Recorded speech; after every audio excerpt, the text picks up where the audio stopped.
నిర్గమకాండము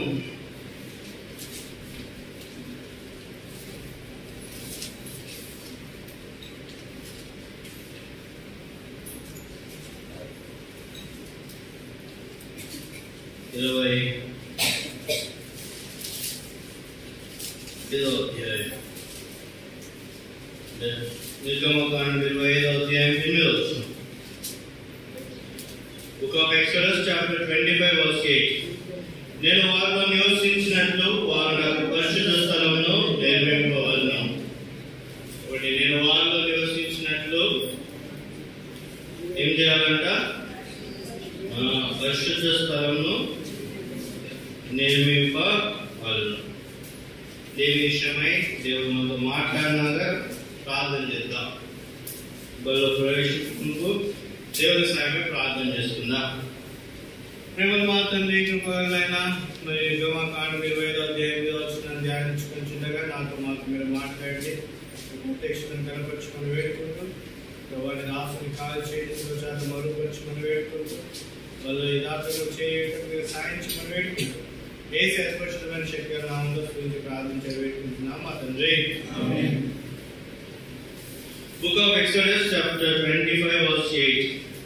కాబట్టి నేను నీకు ఏమన్నా, నేను వారిలో నివసించినట్లు వారు నాకు పరిశుద్ధ స్థలమును నిర్మింపవలెను. కాబట్టి ప్రత్యక్ష గుడారం యొక్క ప్రత్యక్షత. ఒకటి, దేవుడు ఎందుకు మందిరాన్ని ఏర్పరచుకున్నాడు అంటే దేవుడు మనతో నివసించడానికి దేవుడు మందిరాన్ని ఏర్పరచుకున్నాడు. దేవుడు మనతో సహవాసం చేయడానికి దేవుడు తన మందిరాన్ని ఏర్పరచుకున్నాడు. కాబట్టి ఎప్పుడైతే మనం దేవుని మందిరానికి వస్తామో ఆయనతో కూడా మనం ఏం చేయబడతాం? సహవాసం చేస్తాం. కాబట్టి దేవుని మందిరం అంటే దేవుడు మనతో కూడా ఏంటిదంట? నేను వారిలో నివసించినట్టు, ప్రభు మనలో నివసించినట్టు, ప్రభు మనతో ఉన్నాడు, మన హృదయంలో నివసించినాడు అనేటువంటి అర్థం. కాబట్టి ప్రత్యక్ష గుడారాన్ని చూస్తే ప్రత్యక్ష గుడారంలో 3 భాగాలు ఉంటాయి. ఎన్ని భాగాలు ఉంటాయి? 3 భాగాలు. మొదటి భాగము ఆవరణం అంటారు. మొదటి భాగంలో ఏముంటది? ఆవరణం. రెండవ భాగంలో పరిశుద్ధ స్థలం అంటారు. మూడవ భాగంలో అతి పరిశుద్ధ స్థలం అంటారు. కాబట్టి ఈ ఆవరణంలో ఆవరణం యొక్క తెర ఉంటారు. ఈ ఆవరణం యొక్క తెర ఉంటది.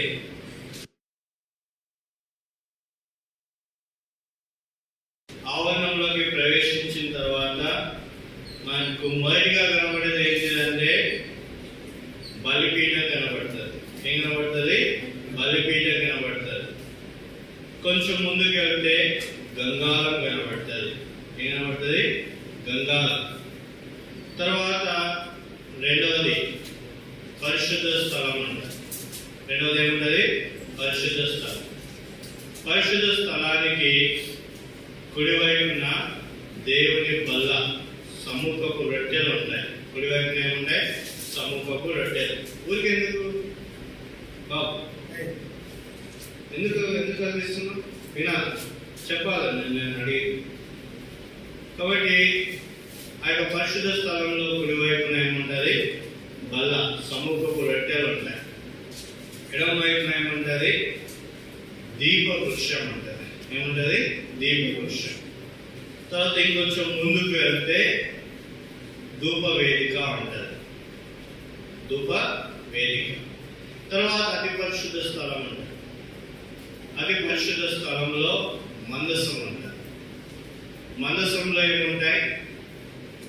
మోషే ఇచ్చినటువంటి 10 ఆజ్ఞలు, 2 రాతి పలుకలు ఉంటాయి. ఇంకా ఏముంటుంది? మన్నా ఉంటుంది.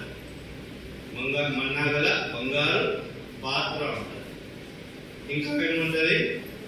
చిగిరించిన అహరోను కర్ర ఉంటుంది. ఈ యొక్క మందసం మీద కరుణాపీఠం ఉంటుంది. మందసం మీద ఏముంటుంది? కరుణాపీఠం ఉంటుంది. ఈ కరుణాపీఠం మీద 2 కెరూబులు ఆవరించినట్టు ఉంటాయి. కాబట్టి అతి పరిశుద్ధ స్థలంలోకి దేవుని యొక్క షకీన మహిమ దిగి వస్తుంది. దేవుడు మహిమపరచబడతాడు. అతి పరిశుద్ధ స్థలం. ఇది ప్రత్యక్ష గుడారం యొక్క అనుభవం. ఎవరైనా చెప్తారా? మొదటిగా ఏముంటది? ఆవరణం. ఆవరణం లోపల ఏముంటది? బలిపీఠం. బలిపీఠం ముందేముంటది? గంగా. తర్వాత రెండో భాగంలో ఏముంటది? పరిశుద్ధ స్థలం. కుడివైపున ఏముంటది? బల్ల, సముఖపు రొట్టెల బల్ల. ఎడమ వైపున ఏముంటది? దీప వృక్షం. తర్వాత అతి పరిశుద్ధ స్థలానికి ముందు ఏముంటది? ధూప వేదిక. అతి పరిశుద్ధ స్థలంలో ఏముంటది? మందసం. మందసంలో ఏముంటది? మోషేయుడు రాతి పలుకలు ఉంటాయి. 10 ఆజ్ఞలతో రాయబడినటువంటి రాతి పలుకలు. తర్వాత బంగారు పాత్రగా ఉన్నటువంటి మన్నా. తర్వాత చిగురించిన ఆరోను కర్ర ఉంటది. ఇక మందసం పైన ఏముంటది? కరుణాపీఠం ఉంటది. ఈ కరుణాపీఠం మీద ఏముంటది? 2 కెరూబులు ఆ కరుణాపీఠం వైపు చూసినట్టుగా కనబడుతుంది. ఈ అతి పరిశుద్ధ స్థలంలోకి దేవుడి షెకినా మహిమ దిగి వస్తుంది. యాజకుడు ఈ యొక్క అతి పరిశుద్ధ స్థలంలోకి సంవత్సరానికి ఒకసారి మాత్రమే ప్రవేశిస్తాడు. కాబట్టి ఈ యొక్క ప్రత్యక్ష గుడారం యొక్క అనుభవాన్ని చూసుకుంటాం. చూడండి, నిర్గమకాండము 27వ అధ్యాయము 16వ వచనం. నిర్గమకాండం 27వ అధ్యాయము 16వ వచనం. ఆవరణపు ద్వారమునకు నీలధూమ్ర రక్తవర్ణం గల 20 మూల తెర ఉండవలను. అది పేరిన సన్ననాతో చిత్రకార పనిగా ఉండవలను. దాని స్తంభములు 4, దాని దిమ్మలు 4. కాబట్టి ఈ ఆవరణపు ద్వారం ఉంది, అంటే ఆవరణానికి తెర ఉంది.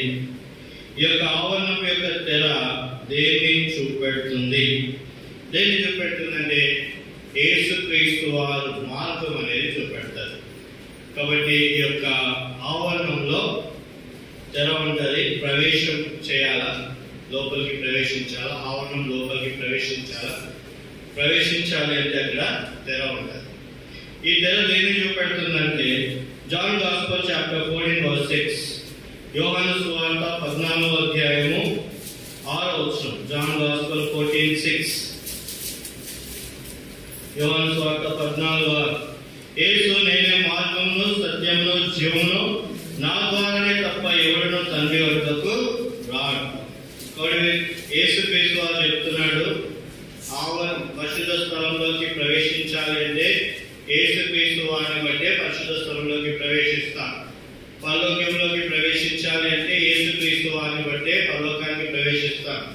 ఈ లోకంలో ఉన్నటువంటి పాపం బట్టి, సొంత తలంపులను బట్టి, సొంత చిత్తాన్ని బట్టి మనం పరలోకంలోకి ప్రవేశింపలేము అనేటువంటిది ఇక్కడ తెలియజేస్తున్నది.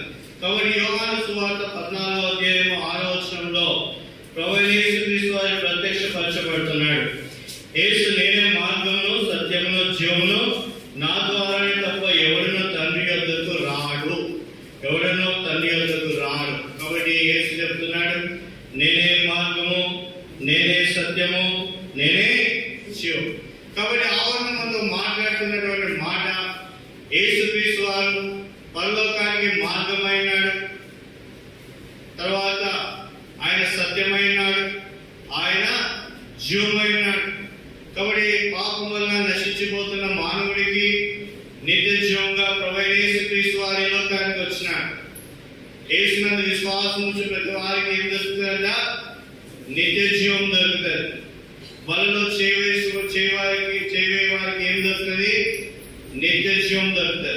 కాబట్టి ప్రభునందు విశ్వాసం ఉంచి ప్రతి మానవుడికి నిత్య జీవం ఉంది. కాబట్టి ఆ యొక్క ఆవరణం యొక్క తెర దేని చూపెడుతుందంటే ప్రభువైన యేసుక్రీస్తు వారు మార్గం సత్యం జీవమైనాడు. ఆయన ద్వారానే మనము పరిశుద్ధ స్థలంలోకి ప్రవేశిస్తాం, ఆయన ద్వారానే మనము పరలోకంలోకి ప్రవేశిస్తాం అనేటువంటి మాటను ఆ యొక్క ఆవరణం యొక్క తెర మనకు తెలియజేస్తుంది. తర్వాత ఆవరణంలోకి ప్రవేశించినప్పుడు మనకి ఏం కనబడుతుంది చూడండి. నిర్గమకాండము 27వ అధ్యాయము 1-2 వచనాలు. నిర్గమకాండము 27వ అధ్యాయము 1-2 వచనాలు. మరియు 5 మూల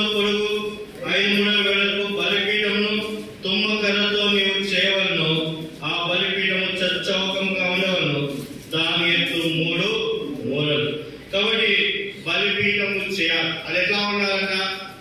చౌకంగా ఉండాలి, అన్నింటిలో సమానంగా ఉండాలి, ఎక్కడ వంకర తింకర ఉండకూడదు, అన్నింటిలో సమానంగా ఉండాలి, పర్ఫెక్ట్ గా ఉండాలి. కాబట్టి ఈ యొక్క చౌకమైనటువంటి స్థితి విశ్వాస యొక్క స్థితిని బయలుపరుస్తుంది. మనం కూడా అన్ని విషయాల్లో సరి అయిన విధానంలో ఉండాలి, అన్ని విషయాల్లో మనము దేవుని గణపరిచే వారంగా ఉండాలి. మన జీవితంలో వంకరలు ఉండకూడదు. కాబట్టి వంకర మార్గము సరి చేసేటువంటి వాడు మన యేసుక్రీస్తు వారు. కాబట్టి వంకర తిక్కరమైనటువంటి జీవితాన్ని జీవించకూడదు అనేటువంటిది చౌకమైనటువంటి స్థితి మనతో మాట్లాడుతుంది. కాబట్టి మనం ఇప్పుడు బలి దగ్గరికి వస్తున్నాం, దేవుని యొక్క శరీరంలో రక్తంలో పొందబోతున్నాం. కాబట్టి మన జీవితంలో ఏదైనా వంకర మార్గం ఉంటే అది తొలగించుకోవాలి, వంకర స్థితి ఉంటే తొలగించుకోవాలి. సరైన స్థితిని ఈ యొక్క బలిపీఠం చౌకంగా చేయబడాలి అనేటువంటిది మాట్లాడుతుంది. తర్వాత ఈ బలిపీఠం విషయం చూసినట్లయితే చూడండి, మత్తయి సువార్త 11వ అధ్యాయము 28వ వచనం. Matthew gospel chapter 11 verse 28. మత్తయి సువార్త 11వ అధ్యాయము 28వ వచనం. ప్రయాసపడి భారం మోసుకొచ్చిన సమస్త జనులారా నా యొద్దకు రండి, నేను మీకు విశ్రాంతిని కలుగజేస్తును. కాబట్టి ప్రయాసపడి పాప భారం మోసుకుంటున్న సమస్త జనులారా నా యొద్దకు రండి, నా శిలువ దగ్గర రండి అని చెప్తున్నాడు. అంటే బలిపీఠము దేన్ని చూపెడుతుందంటే యేసుక్రీస్తు వారి శిలువను చూపెడుతుంది. కాబట్టి ప్రయాసపడి పాప భారం మోసుకొచ్చిన వాళ్ళారా ఎక్కడికి రమ్మని చెప్తున్నాడు? నా దగ్గరికి రండి. కాబట్టి ఇక్కడ నా యొద్దకు రండి అంటే అర్థమైంది, నా శిలువ దగ్గరికి రండి, నా బలిపీఠం దగ్గరికి రండి, నేను మీకు ఏం చేస్తానో విశ్రాంతిని కలగజేస్తాను. కాబట్టి యేసుక్రీస్తు యొక్క శిలువ దగ్గరికి వచ్చినప్పుడు ఆ యొక్క శిలువలో ప్రభు చిందించిన రక్తం ద్వారా సమస్త మానవాన్ని ఏం చేస్తుంది? పవిత్రపరిచేదిగా ఉంది. యేసు రక్తము ప్రతి పాపిని కడిగి పవిత్రపరుస్తాడు, ప్రతి హృదయం యొక్క మాలిన్యమును కడిగి పవిత్రపరుస్తాడు. కాబట్టి బలిపీఠము దేన్ని చూపెడుతుందంటే ప్రభు అయిన యేసుక్రీస్తు యొక్క శిలువను చూపెడుతుంది. తర్వాత మూడవది ఏముందంటే అక్కడ గంగాళం ఉంది. మొదటిది ఆవరణం యొక్క తెర, యేసుక్రీస్తు వారిని చూపెడుతుంది. నేనే మార్గము సత్యము జీవం, నా ద్వారానే తల్లి దగ్గరికి ప్రవేశిస్తాం, నా ద్వారానే పరలోకానికి వస్తాం. తర్వాత దేవుని బలిపీఠం, అది దేవుని శిలువను చూపెడుతుంది. ప్రయాసపడి పాపభారం మోసుకొని పోచిన సమస్త జనులారా నా దగ్గర రండి, నేను మీకు విశ్రాంతిని కలిగజేస్తాను, నా రక్తం ద్వారా కడిగి పవిత్రపరుస్తానని దేవుని బలిపీఠం చూపెడుతుంది. కాబట్టి బలిపీఠం మీద బలిపశువు వధించబడుతుంది. ఆ ప్రభువు, ఆ దేవాది దేవుడు నీ పాపం నా పాపం విషయమై ఆయన శిలువలో వధించబడినాడు. తర్వాత ప్రోక్షింపబడిన రక్తం ద్వారా బలిపీఠం మీద రక్తము ప్రోక్షింపబడుతుంది. కాబట్టి ప్రభు యేసుక్రీస్తు వారు శిలువ మీద రక్తాన్ని చిందించినాడు. కాబట్టి ఆయన చిందించిన రక్తం ద్వారా నీ పాపము నా పాపము కడగబడుతుంది. కాబట్టి బలిపీఠం దగ్గర పాప క్షమాపణ ఉంది. తర్వాత ముందుకెళ్తే అక్కడ మనకి ఏం కనబడుతుంది? గంగాళం కనబడుతుంది. నిర్గమకాండం 30వ అధ్యాయం 17వ వచనం. Book of Exodus chapter 30 verse 17. 30వ అధ్యాయం 17వ వచనం. మరియు యెహోవా మోషేతో ఇట్లనెను, కడుక్కొట్టుకు నీవు ఇత్తడితో దానికి ఒక గంగాళమును ఇత్తడి పీటను చేసి ప్రత్యక్ష గుడారమునకు బలిపీఠమునకు నడుమ దాన్ని ఉంచి నీళ్లతో నింపవలను. కాబట్టి ఇప్పుడు గంగాళం చేయబడింది. గంగాళం ఎందుకు చేయబడిందంటే యాజకుడు తన కాళ్ళను కడుక్కొని పరిశుద్ధ స్థలంలోకి ప్రవేశించాలి. కాబట్టి విశ్వాసి కూడా ప్రతిదినం తన కాళ్ళను కడుక్కోవాలి. రక్తము చిందించబడిన తర్వాత యేసుక్రీస్తు యొక్క రక్తం ద్వారా పాపాలు కడుక్కున్నటువంటి విశ్వాసి ప్రతిదినం గంగాళం దగ్గరికి రావాలి. గంగాళం చూసినట్లయితే దాని లోపల అద్దాలతో చేయబడింది. గంగాళంలో నీళ్లు ఉన్నాయి. గంగాళంలో చూస్తే మన జీవితము ప్రతిబింబ చేయబడుతుంది. కాబట్టి చూడండి, యాకోబు పత్రిక 1వ అధ్యాయము 23వ వచనం. యాకోబు పత్రిక 1వ అధ్యాయము 23వ వచనం. 1:23. ఎవరైనా వాక్యము వినవాడండి, దాని ప్రకారం ప్రవర్తింపని వాడైతే వాడు అద్దంలో తన సహజ రూపంలో చూసుకొని మనిషిని పోలి ఉన్నాడు. కాబట్టి ఈ గంగాళము మన యొక్క సహజ రూపాన్ని చూపెట్టాలి. అప్పటి వరకు మానవుడికి సహజ రూపం కనబడదు. చూడడానికి రక్షింపబడినట్టే ఉంటాడు, కానీ తన సహజ రూపం ఆంతర్యము ఎట్లా ఉందో తనకు మాత్రమే తెలుసు. కాబట్టి నా ఆంతర్యం ఎలా ఉందో నాకు మాత్రమే తెలుసు. నేను ఎన్నో చెప్పొచ్చు, మీకు ఎన్నో గొప్ప సాక్ష్యం చెప్పొచ్చు, కానీ నా ఆంతర్యం నాకే తెలుసు. అట్లానే నీ ఆంతర్యం నీకే తెలుసు. కాబట్టి నువ్వు గంగాళం దగ్గరికి రావాలి. ఏం చేసుకోవాలి? వాక్యంలో నీ సహజ రూపాన్ని చూసుకోవాలి. ఎవరైనా వాక్యం వినవాడండి, దాని ప్రకారం ప్రవర్తింపని వాడైతే వాడు అద్దంలో తన సహజ రూపంలో చూసుకొని మనుష్యుని పోలి ఉన్నాడు.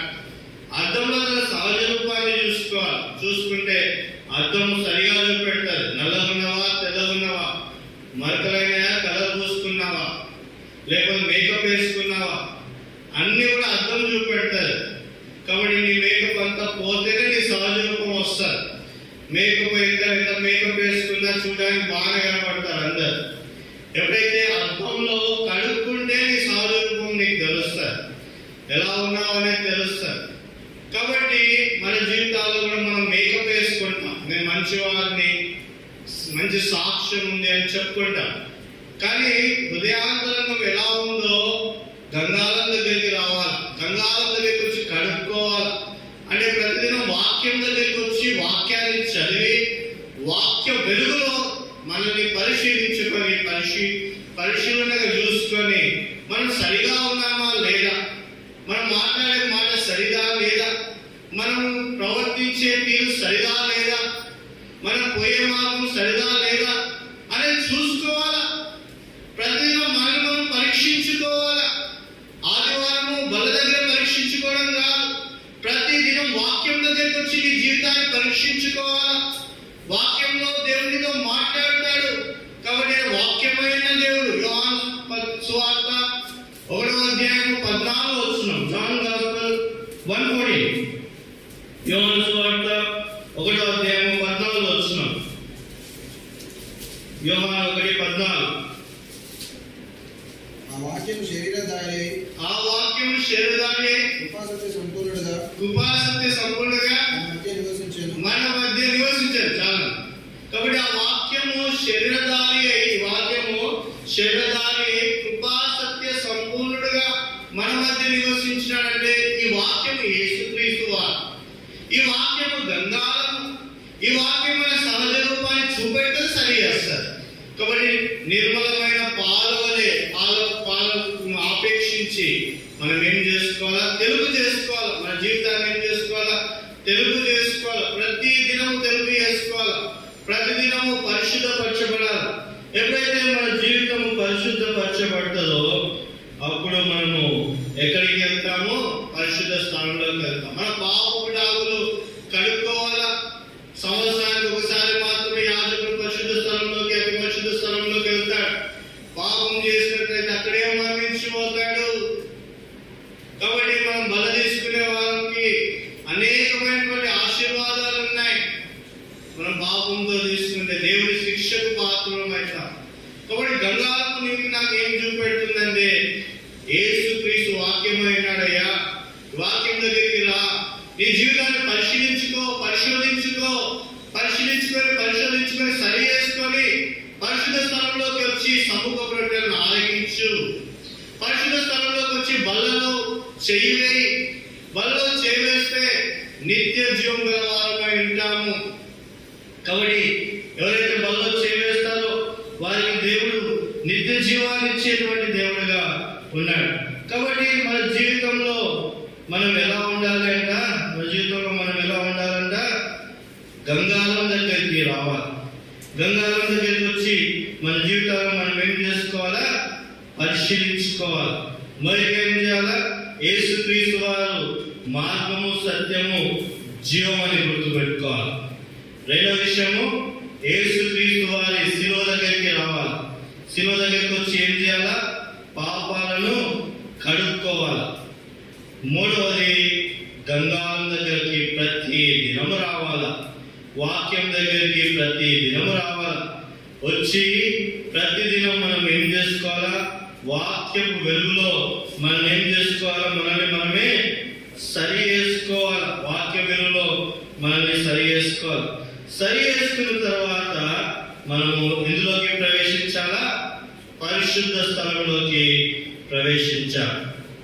కాబట్టి చూడండి, హెబ్రీయులకు రాసిన పత్రిక 9వ అధ్యాయము మొదటి 4 వచనం. బుక్ ఆఫ్ హెబ్రూస్ చాప్టర్ 9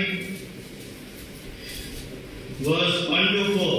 హెబ్రీయులకు రాసిన పత్రిక 9వ అధ్యాయము మొదటి 4 వచనం.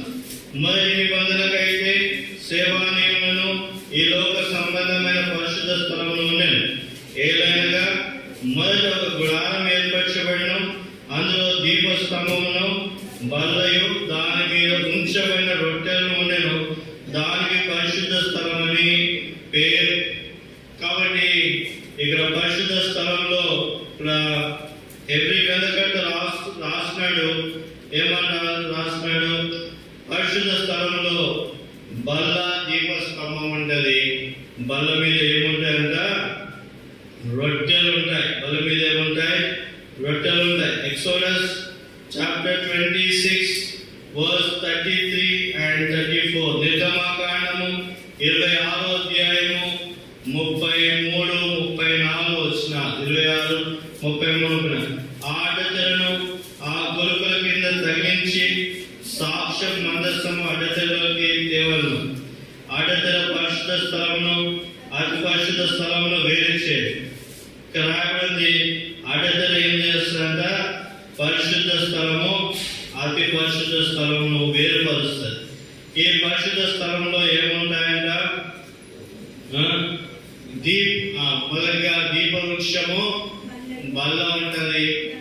దాంట్లో ధూప వేదిక కూడా ఉంటది. అతి పరిశుద్ధ స్థలానికి ముందు ధూప వేదిక కూడా ఉంటది. కాబట్టి ఇప్పుడు బల్ల దేన్ని చూపెడుతుంది? ఈ బల్ల ఎక్కడ ఉంది? కుడి వైపున ఉంటది. పరిశుద్ధ స్థలంలో కుడి వైపున బల్ల ఉంటది. బహుశా ఇప్పుడు చూస్తే ఇది తెర, ఇదేంటి అంట, తెర. తెరలోకి ప్రవేశించిన తర్వాత ఏముంటది, పరిశుద్ధ ఏముంటది, బలిపీఠం ఉంటది. కొంచెం ముందు గంగాలం ఉంటది. తర్వాత కొంచెం ముందుకు వస్తే పరిశుద్ధ స్థలం. పరిశుద్ధ స్థలం కుడి వైపున ఏముంటది, బల్ల. ఎడమ వైపున ఏముంటది, దీప వృక్షం. కొంచెం ముందు ధూప వేదిక ఉంటది. కాబట్టి ఇప్పుడు కుడి వైపున ఉన్న బల్ల దేన్ని చూపెడుతుంది? ఈ యొక్క బల్ల ప్రభు యొక్క బల్ల ప్రాముఖ్యతను చూపెడుతుంది. యేసు యొక్క శరీరం యొక్క ప్రాముఖ్యతను చూపెడుతుంది. యేసుక్రీస్తు వారు జీవాహారమై ఉన్నాడని చెప్తుంది. యేసుక్రీస్తు వారు నిత్య జీవమై ఉన్నాడని చెప్తుంది. కాబట్టి ఆయన నిత్య జీవము, ఆయన నిత్య ఆహారము, ఆయన శరీరంలో పాలు పొందాలా. ప్రభు వచ్చేంత వరకు చూడండి, మొదటి కొరింథీయులకు రాసిన పత్రిక 11వ అధ్యాయము 24 వచనం. మొదటి కొరింథీ 11:24. దాన్ని విరిచి ఇది మీ కొరకైనా నా శరీరము. కాబట్టి ఇది మీ కొరకైనా నా శరీరము జ్ఞాపకము చేసుకుంటకై దీన్ని చేయడం చెప్పారు. కాబట్టి ప్రభు యొక్క సముఖపు రొట్టెలు ప్రభు జీవాహారమై ఉన్నాడు అని చెప్తారు. మరి సముఖపు రొట్టెలు ప్రభు జీవాహారమై ఉన్నాడు అని చెప్తారు. కాబట్టి 1 కొరింథీ 11:24 ఇది మీ కొరకైన నా శరీరము, నన్ను జ్ఞాపకం చేసుకుంటే ఇది చేయడం చెప్పారు. కాబట్టి ప్రభు శరీరంలో పాల్పొందులు పొందాలి. ఎట్లా పాల్పొందులు పొందాలా? 23వ వచనం, నేను మీకు అప్పగింపబడ్డ దాన్ని ప్రభువును పొందితిని.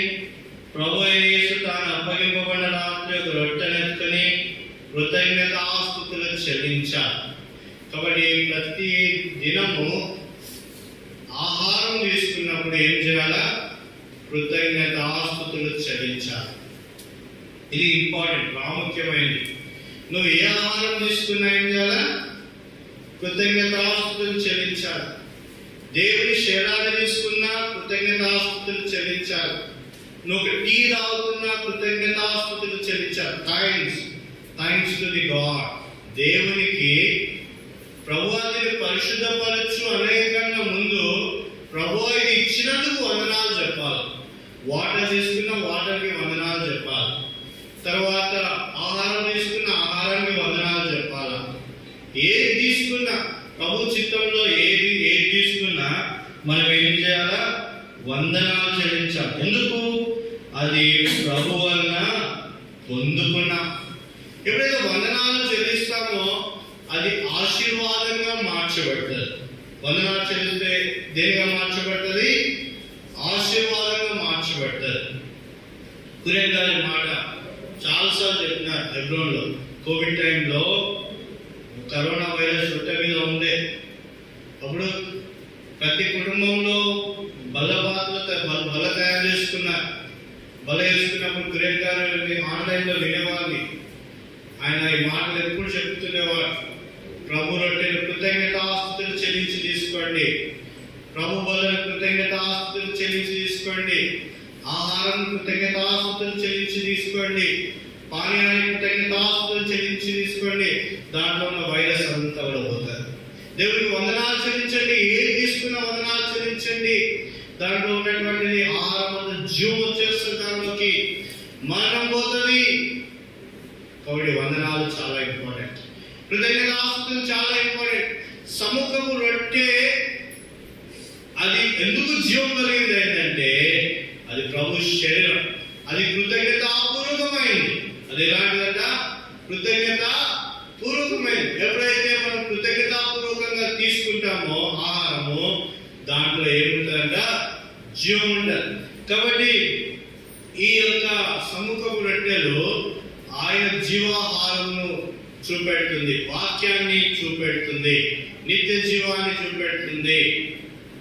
తర్వాత ఎడమ వైపున ఏముందంట? దీప వృక్షం. కుడివైపున సముఖపు రొట్టె బల్ల ఉంది. ఎడమ వైపున ఏముంది? దీప వృక్షం, జీవ వృక్షం అంటారు దాన్ని. దీప వృక్షం లైట్ ఏముంది అక్కడ? వెలుగు. దీప వృక్షం 7 వెలుగులు ఉంటాయి. అవి 7 ఆత్మలు అని భక్సింగా చెప్పినాడు ఛాన్సా. ఇప్పుడు నేను 7 ఆత్మలు నేను గుర్తు చేస్తాను. కానీ ఆ యొక్క దీపవృక్షం ఏంటిదంటే దేవుడు వెలుగై ఉన్నాడు అనేటువంటిది చెప్తుంది. అంటే ఏంటిది? క్రిస్టమస్. జీసస్ క్రైస్ట్ ఎవరు? క్రిస్టమస్. లూకా సువార్త 1వ అధ్యాయం 79వ వచనం. Luke gospel chapter 1:79. లూకా సువార్త 1వ అధ్యాయం 79వ వచనం. మన పాదములను సమాధాన మార్గంలోకి నడిపించినట్లు చీకటిలోను మరణ ఛాయలను కూర్చున్న వారికి వెలిగించడగే ఆ మహావాత్సల్యము బట్టి పైనుండి ఆయన మనకు అరుణోదయ దర్శనము అనుగ్రహించాడు. కాబట్టి దీప వృక్షము మనలో ఉన్నటువంటి చీకటిని తొలగిస్తారు. ఏం చేస్తారు? మనలో ఉన్న చీకటిని తొలగిస్తారు. అంటే పాపాన్ని తొలగిస్తారు. మనల్ని వెలుగుగా చేస్తారు. కాబట్టి యెషయా గ్రంథం 60వ అధ్యాయం 1వ వచనం. యెషయా గ్రంథం 60వ అధ్యాయం 1వ వచనం. Book of Isaiah chapter 60 verse 1. నీకు వెలుగు వచ్చినది, లేము తేజరిల్లుము, యెహోవా మహిమ నీ మీద ఉదయించెను.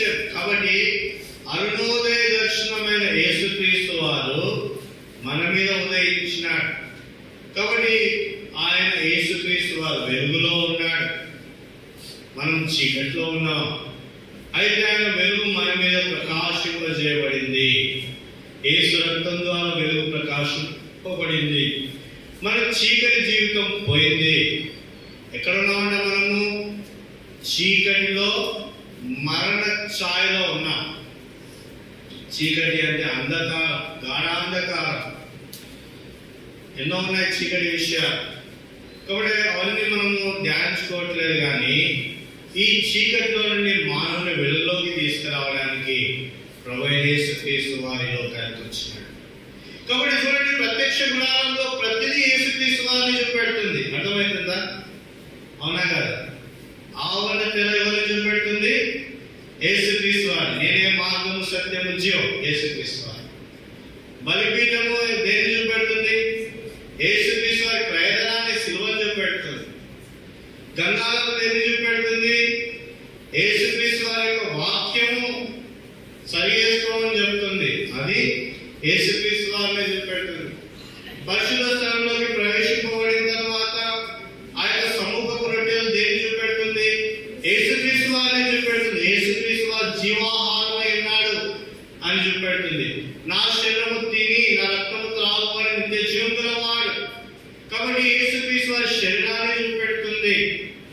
కృతజ్ఞతాపూర్వకంగా తీసుకోమని చెప్తుంది. ఎడమవైపునటువంటి దీపవృక్షం దేన్ని చూపెడుతుంది? వెలుగు. ఆ వెలుగు ఎవరు? యేసుక్రీస్తు వారే, ప్రభువునే చూపెడుతుంది ఆ యొక్క దీపవృక్షం కూడా. కాబట్టి చీకటిలో ఉన్న మన జీవితాన్ని వెలిగింపడానికి ప్రభువైన యేసుక్రీస్తు వారు ఈ లోకానికి వచ్చినాడు. తర్వాత కొంచెం ముందున ఏముందంట? ధూప వేదిక ఉంది. నిర్గమకాండము 30వ అధ్యాయము, నిర్గమకాండము 30వ అధ్యాయము 34 నుంచి 38 వస్తుంది. నిర్గమకాండము 30వ అధ్యాయం 34 నుంచి 38. మరియు యెహోవా మోషేతో ఇట్లనెను, నీవు పరిమళ ద్రవ్యములను అనగా అచ్చ జటామాంసి, గోపి చందనమును, గంధపు చెక్క, పరిమళ ద్రవ్యములను, స్వచ్ఛమైన సామ్రాన్ని సమభాగముగా తీసుకొని వాటితో ధూప ద్రవ్యమును చేయవలెను. అది సుగంధ ద్రవ్య మేరకుని పని చొప్పున కలపబడి ఉప్పు గలదియు స్వచ్ఛమైనదియు పరిశుద్ధమైనదైన సుగంధ ధూప సంభారం.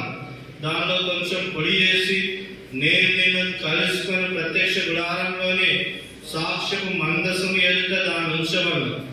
అది మీకు అతి పరిశుద్ధంగా ఉండవలను. నీవు చేయవలసిన ఆ ధూప ద్రవ్యమును దాని మేరణము చొప్పున మీ నిమిత్తం మీరు చేసుకొనకూడదు. అది యెహోవాకు ప్రతిష్ఠితమైనదిగా ఎంచవలను. దాని వాసన చూచుటకు దాని వంటిది చేయువాడు తన ప్రజల్లో నుండి కొట్టివేయడు. కాబట్టి ఈ ధూప వేదికలో వినియోగించేటువంటి సామ్రాణి, సుగంధ పరిమళ ద్రవ్యములు, స్వచ్ఛమైన సామ్రాణి ఏమేమి యూజ్ చేస్తుందంట?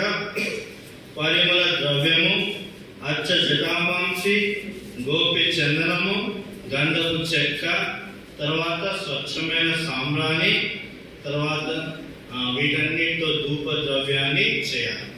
ధూప ద్రవ్యాన్ని చేసి అతి పరిశుద్ధ స్థలంలో ధూపం వేయాలి. ధూప ద్రవ్యాన్ని చేసి అతి పరిశుద్ధ స్థలంలో ఏం చేయాలా? ధూపం వేయాలి. అదే దాని యొక్క వాసన ఎట్లా ఉందంట? పరిశుద్ధమైనది సుగంధ ధూప సంభారం అంట. అది పరిశుద్ధమైనది సుగంధ ధూప సంభారం. దానిలో కొంచెం పొడి వేసి నేను కలుసుకుని ప్రత్యక్ష గుడారంలోని సాక్ష్యం మందసం ఏదో దాని ఉంచేవాడు. అది మీకు అతి పరిశుద్ధంగా ఉండేవాడు. కాబట్టి ధూప వేదికలో ఆ యొక్క ధూపార్తిని వేసి దేవుని యాజకత్వాన్ని చేయాలి. అయితే ఈ యాజకత్వంలో కూడా ప్రభువే యాజకుడు. కాబట్టి క్రీస్తు రాబోతున్న మేల విషయమై ఎట్లా వచ్చినాడంట? ప్రధాన యాజకునిగా వచ్చినాడు. ఆయన ఆ యొక్క పరలోకంలోకి తను మరణించిన తర్వాత పరిశుద్ధ స్థలంలోకి తాను ప్రవేశించిన దేవుడుగా ఉన్నాడు. హెబ్రీయులకు రాసిన పత్రిక 9వ అధ్యాయము, హెబ్రీయులకు రాసిన పత్రిక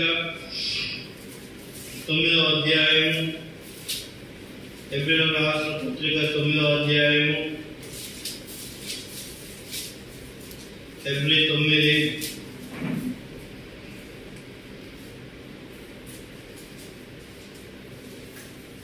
11 అయితే క్రీస్తు రాబోతున్న మేలు విషయమై ప్రధాన యాజకుడుగా వచ్చి తానే నిత్యమైన విమోచన సంపాదించి హస్తకృత్యం కాంతి అనగా ఈ సృష్టి సంబంధం కాందైన మరి ఘనమైన పరిపూర్ణమైన గుడారం ద్వారా మేకల యొక్కయు కోడల యొక్కయు రక్తముతో కాక తన స్వరక్తముతో ఒక్కసారి పరిశుద్ధ స్థలంలో ప్రవేశించెను. కాబట్టి యేసుక్రీస్తు వారు ఈ ధూపాన్ని వేసేటువంటి యాజకుడు. కాబట్టి ధూపం వేస్తున్నారు, యాజకత్వం జరిగించేవాడు దేవుడే. మన జీవితంలో కూడా ప్రభు ప్రధాన యాజకుడు, ఆయన మన ప్రధాన యాజకుడుగా ఉన్నాడు. మన విషయమై ఏమైనాడంటే ఆయన పరిశుద్ధ స్థలంలో తన స్వరక్తంతో ప్రవేశించినాడు. పరిశుద్ధ స్థలంలో తన స్వరక్తంతో ప్రవేశించినాడు. కాబట్టి బలిపీఠం మీద చిందింపబడినటువంటి రక్తము బలిపీఠం మీద చొరబడాలి. బలిపీఠం మీద చిందించబడినటువంటి రక్తము పరిశుద్ధ స్థలంలోకి ప్రవేశింపజేయబడిన తర్వాత కరుణాపీఠం మీద ప్రోక్షింపబడాలి. ఎక్కడ ప్రోక్షింపబడాలా? కరుణాపీఠం మీద ప్రోక్షింపబడాలి. అట్లానే ప్రభువైన యేసుక్రీస్తు వారు ఆ యొక్క శిలువ కార్యాన్ని జరిగించిన తర్వాత తన స్వరక్తాన్ని తీసుకొని పరిశుద్ధ స్థలంలోకి ప్రవేశించి రక్తాన్ని ప్రోక్షించినాడు.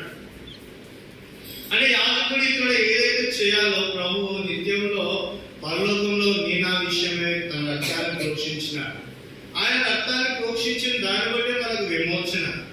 కరుణాపీఠం మీద రక్తం ప్రోక్షింపబడిన తర్వాత పాపాలకు విమోచన జరుగుతుంది.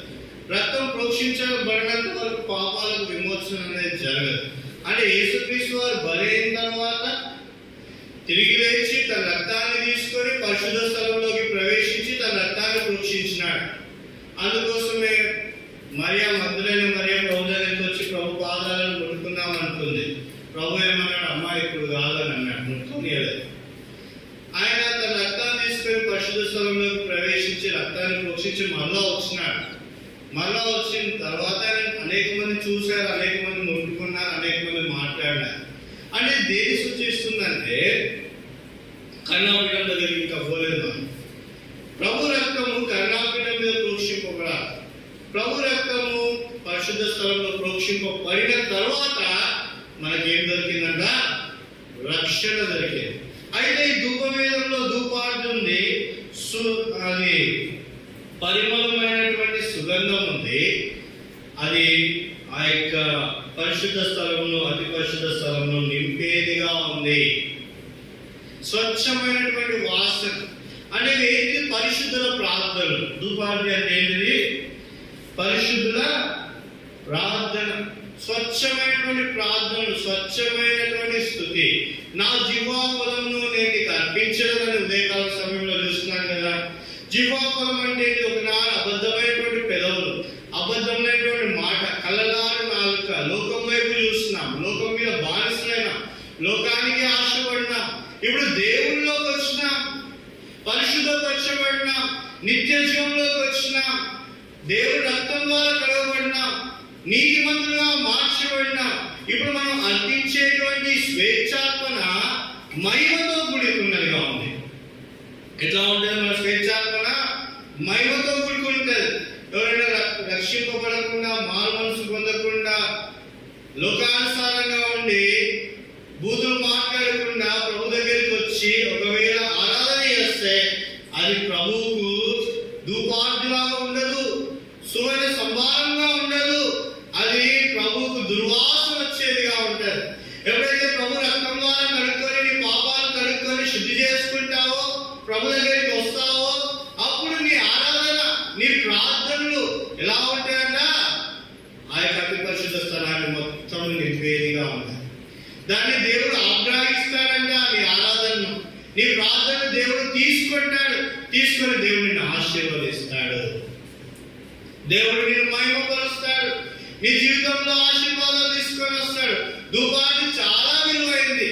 దేవుడికి ప్రార్థన చేయడం చాలా విలువైంది. దేవుడిని ఆరాధించడం చాలా విలువైంది.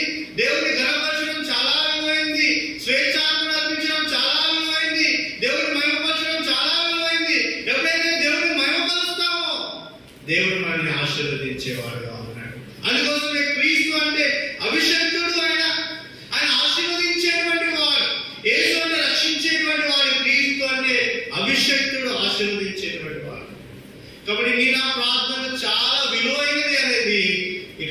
ధూపార్తి మనతో మాట్లాడుతుంది. నిర్గమకాండం 34 నుంచి 38 వరకు చూసుకున్నాం కదా. కీర్తనకారుడు 141వ కీర్తన 2వ వచనంలో ఈ మాట రాస్తున్నాడు. 141వ కీర్తన 2వ వచనం. 141:2 కీర్తన 141:2 నా ప్రార్థన ధూపం వల్ల నేను చేతులెత్తుట సాయంకాల నైవేద్యం వల్ల నీ దృష్టికి అంగీకారం అవునుగాక. What a grateful word. ఎంత గొప్ప మాట. ఏంటి? నా ప్రార్థన ధూపం వలె నేను చేస్తున్న ప్రార్థన నీ దృష్టికి అంగీకారం అవునుగాక. ఎంత గొప్ప మాట. నేను చేసిన ఆరాధన నీ దృష్టికి అంగీకారం అవునుగాక అంటే ఎంత కంఫర్టబుల్ స్టేట్మెంట్, ఎంత కాన్ఫిడెంట్ స్టేట్మెంట్. ప్రభువా, నేను చేసే ఆరాధన, నేను చేసే ప్రార్థన నీకు అంగీకారం అయితే ఎందుకు?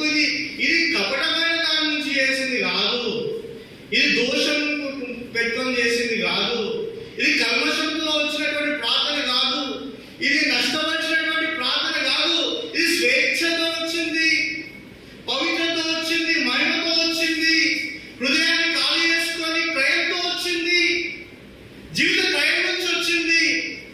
ఈ యొక్క ఆరాధన ఎక్కడి నుంచి వచ్చిందంటే కష్టాల నుంచి వచ్చింది ప్రభువా, శ్రమల గుండా వచ్చింది, శ్రమల గుండా వచ్చింది.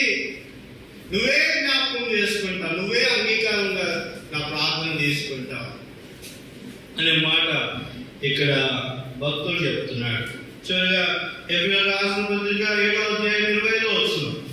ధూపార్తిలో ధూప వేదికలో హెబ్రీ 7:20 ఈయన తన ద్వారా దేవుని యొద్దకు వచ్చే వారి పక్షమున విజ్ఞాపనం చేయుటకు నిరంతరము జీవించున్నాడు కనుక వారిని సంపూర్ణంగా రక్షించుటకు శక్తిమంతుడై ఉన్నాడు. సంపూర్ణంగా రక్షించడానికి యేసుక్రీస్తు వారు శక్తిమంతుడు. ఎందుకు?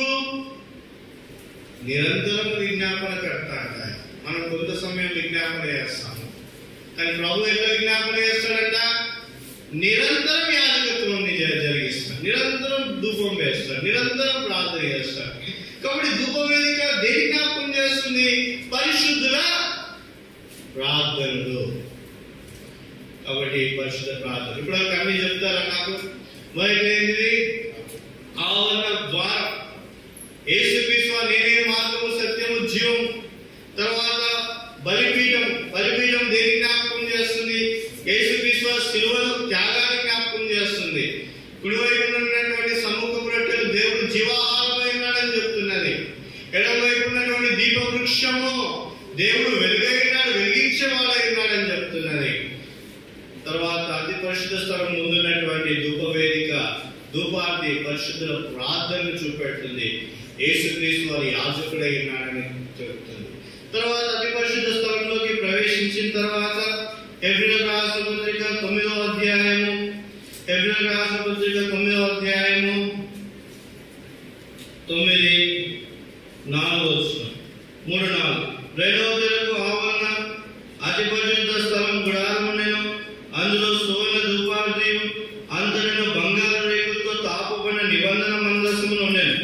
ఆ మందసంలో మన్నాగల బంగారు పాత్రయు చిగిరించిన అహరోను చేతి కర్రయు నిబంధన పలకల్లో ఉండెను.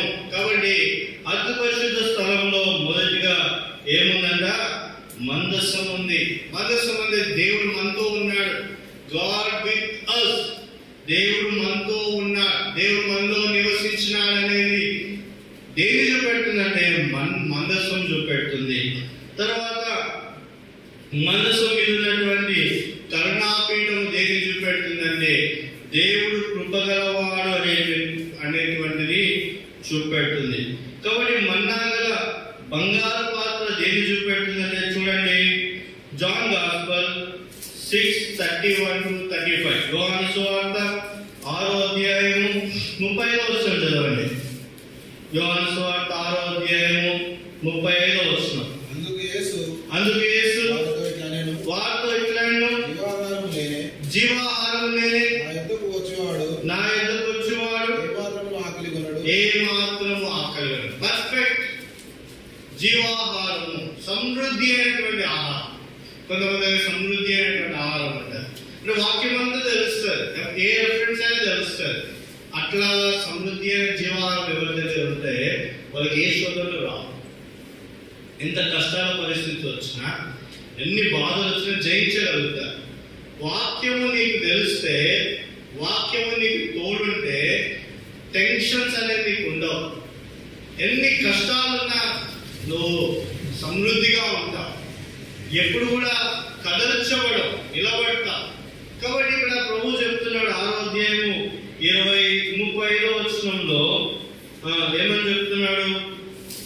ప్రభు ఏమని చెప్తున్నాడు? అందుకే జీవాహారం లేని నా యొద్దకు వచ్చేవాడు ఏ మాత్రమునో ఆకలి అనేది ఉండదు. ఇంకా ఎందుకు? సమృద్ధి అయినటువంటి ఆహారాన్ని ఆయన భుజించినాడు. ప్రభు యేసుక్రీస్తు వారు జీవాహారం అయినాడు. నిర్గమకాండం 25వ అధ్యాయము 8వ వచనం, నేను వారు నివసించినట్లు వారు నాకు పరిశుద్ధ స్థలమును నిర్మింపవాలి. కాబట్టి ప్రభు మనతో ఉంటున్నాడంటే దానికి మందసము ప్రతీకగా ఉంది. ఆ మందసంలో ఉన్నటువంటి ఏంటిదంట? మన్నా. ఇంకేముందంటే అక్కడ రాతి పలకలు ఉన్నాయి. ఆ రాతి పలకలు కూడా దేనికి సాదృశ్యంగా ఉంది? దేవుని వాక్యానికి సాదృశ్యంగా ఉంది. ఆ రాతి పలకలు ఇంకా దేనికి సాదృశ్యంగా ఉందంటే మానవుని సరి చేసేది వాక్యం. ఆ యొక్క ఆజ్ఞలు ఏం చేస్తుంది? నీ శాస్త్రంలో నీ కట్టడలు నన్ను ఏం చేస్తుంది? సరి చేస్తుంది. నీ ఆజ్ఞలు నిత్య జీవం రాడు, అది మనల్ని నిత్య జీవంలోకి తీసుకొని వెళ్తాడు. తర్వాత ఇంకేముంది? చిగురించిన అహరోను కర్ర. సంఖ్యాకాండం 17వ అధ్యాయం 8వ వచనం. సంఖ్యాకాండము 17వ అధ్యాయం 8వ వచనం.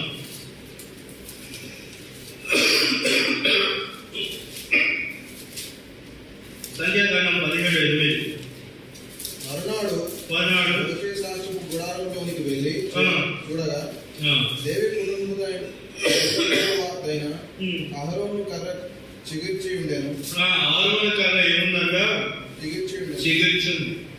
అది నిజమైనటువంటి కర్ర, అహరోను కర్ర. అది చెట్టుకు అంటబడినటువంటి కర్ర కాదు, వేర్లో ఉన్నటువంటి కర్ర కాదు. అయితే నిత్యమైనటువంటి కర్రకి ప్రభు జీవం పోస్తున్నాడు. ప్రభు జీవం పోసి దాన్ని ఏం చేస్తున్నాడు? చిగురింపజేస్తున్నాడు. కాబట్టి అహరోను కర్ర దేని జ్ఞాపకం చేస్తుందంటే దేవుడు నీ జీవితాన్ని చిగురింపజేస్తాడు.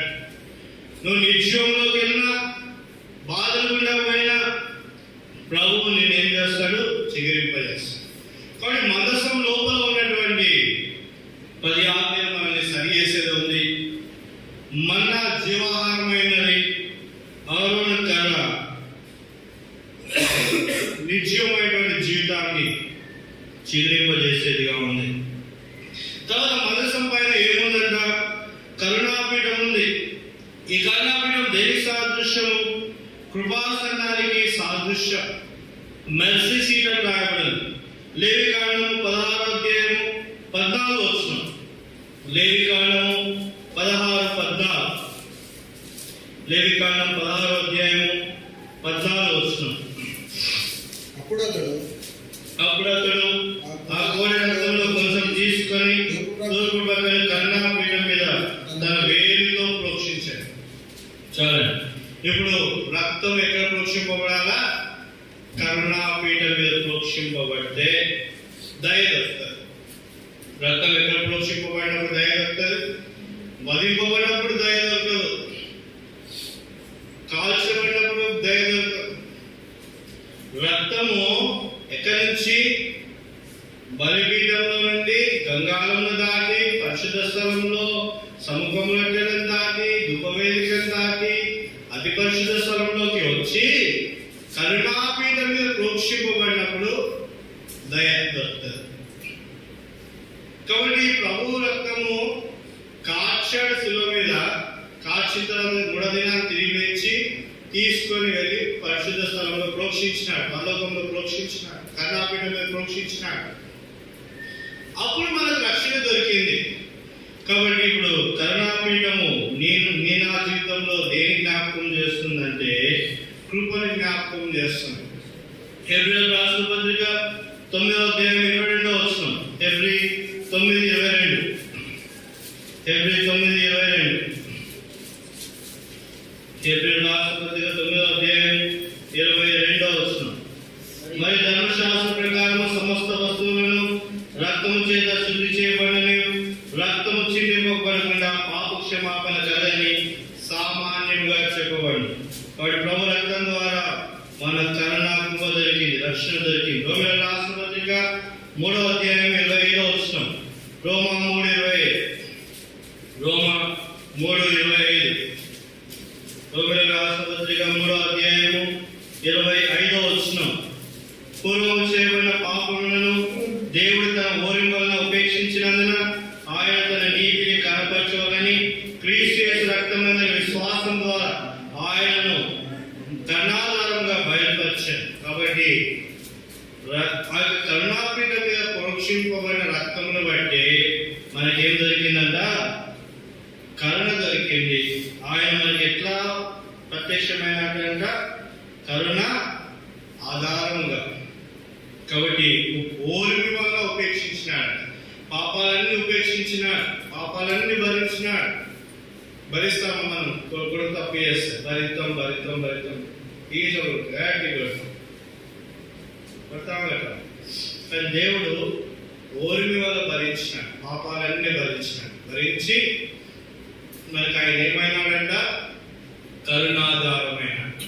చివరిగా చూసుకున్నట్లయితే చూడండి, కరుణాపీఠం మీద ప్రోక్షింపబడిన తర్వాత అక్కడ ఏమున్నాయంట? కరుణాపీఠం మీద 2 కెరూబులు ఉన్నాయి. 2 కెరూబులు దేనికి సాదృశ్యం? ఆదికాండము 3వ అధ్యాయం 24వ వచనం. ఆదికాండము 3వ అధ్యాయము 24వ వచనం. ఆదికాండం 3:24. అప్పుడైన ఆదామును నిలబెట్టి ఏదైనా తోటకు తూర్పు దిక్కున కెరూబులను జీవవృక్షంలో పో మార్పును కాచుటకు ఇటు అటు తిరుగుతున్న కట్వ జ్వాలను నిలబెట్టారు. కాబట్టి పాపమును పరిశుద్ధ స్థలంలోకి ప్రవేశింపజేయరు. ఏంటి? కెరూబులు సంరక్షణగా ఉంటాయి. కెరూబులు ఎట్లా ఉంటాయి? సంరక్షించేగా ఉంటాయి. ఎవరిని సంరక్షిస్తాయి? నీతిమంతుని సంరక్షిస్తాయి. ఎవరిని సంరక్షిస్తాయి? నీతిమంతుని. తర్వాత దుర్మార్గం నుంచి దూరం చేస్తాయి, దుర్మార్గం నుంచి కాపాడతాయి. పరలోకంలో కూడా నిషిద్ధమైనది ప్రవేశించదు. పరలోకంలో ఏది ప్రవేశించదు? నిషిద్ధమైనది ప్రవేశించదు. పరిశుద్ధమైనదే పరలోకంలో ప్రవేశిస్తారు. ఈ లోకంలో పాపంలో ఉన్న వారము పాపిగా తెచ్చిపోతే పరలోకంలో ప్రవేశింపం, దాన్ని నిషిద్ధమైంది అంట. ఈ లోకంలో పాపి అయినటువంటి మానవులు యేసుక్రీస్తు వారి రక్తాన్ని కడుక్కుంటే, రక్తం ద్వారా కడగబడితే పరిశుద్ధపరచబడి పరిశుద్ధంగా దేవునిలో ఆ యొక్క పరలోక రాజ్యంలో ప్రవేశింపజేయబడతారు. కాబట్టి కెరూబులు దేన్ని చూపెడుతుందంటే సంరక్షణని చూపెడుతుంది. కాబట్టి ప్రభు వాక్యాన్ని వింటూ వచ్చిన ఆవరణ ద్వారము యేసుక్రీస్తు వారు నేనే మార్గము సత్యమైనానని చెప్తున్నాడు. తర్వాత బలిపీఠము ఆయన యొక్క రక్త ప్రోక్షణ శిలువను చూపెడుతుంది, ఆయన త్యాగాన్ని చూపెడుతుంది. గంగారమైన వాక్యాన్ని చూపెడుతుంది, మన జీవితాన్ని ప్రతిబింబం చేస్తుంది, మన జీవితాన్ని మనకు చూపెడుతుంది. ఆ యొక్క పరిశుద్ధ స్థలంలో ఉన్నటువంటి రొట్టెలు, కుడివైపు ఉన్నటువంటి రొట్టెలు జీవాహారంగా ఉన్నాయి. ఎడమవైపు ఉన్నటువంటి దీపవృక్షం యేసుక్రీస్తు వెలుగుగా ఉన్నాడని చెప్తున్నది. మధ్య ఉన్నటువంటి ధూపవేదిక దేవునికి మన ప్రార్థనలు తీసుకొని పోయి దేవుని సన్నిధిలో ఉంచుతున్నాయి. తర్వాత అతి పరిశుద్ధ స్థలంలోకి ప్రవేశించిన తర్వాత మందసంలో ఉన్నటువంటి మందసము దేవుడు మనకు తోడు, దేవుడు మనతో ఉన్నాడనేటువంటి చెప్తున్నారు. దాంట్లో ఉన్నటువంటి మన్నాగర బంగారు పాత్ర, రాతి పలుకలు దేవుడు మనకు వాక్యమైనాడని చెప్తున్నారు, జీవాహారమైనాడని చెప్తున్నారు. తర్వాత చిగురించిన అరుణ కర్ర నీ నిజమైనటువంటి జీవితాన్ని మార్చి ఫలింపులోకి తీసుకొని వస్తుంది అనేటువంటి మాటను మాట్లాడుతుంది. తర్వాత కరుణాపీఠము దేన్ని చూపెడుతుంది అంటే దయను చూపెడుతుంది. ఆ దయ ఎట్లా వస్తుంది? యేసుక్రీస్తు రక్తం ప్రోక్షింపబడితే దయ వస్తుంది. కాబట్టి కృపాసనం దగ్గరికి వచ్చి ప్రభువా నేను పాపినంటే దేవుడు మనకు రక్షకుడిగా ఉన్నాడు, సంరక్షించేవాడుగా ఉన్నాడు, పరిశుద్ధంగా నిత్య జీవంలో ప్రవేశించే వారుగా ఉంటాడు. కాబట్టి ముఖాన్ని ప్రార్థన చేసుకుందాం, బల తీసుకుందాం.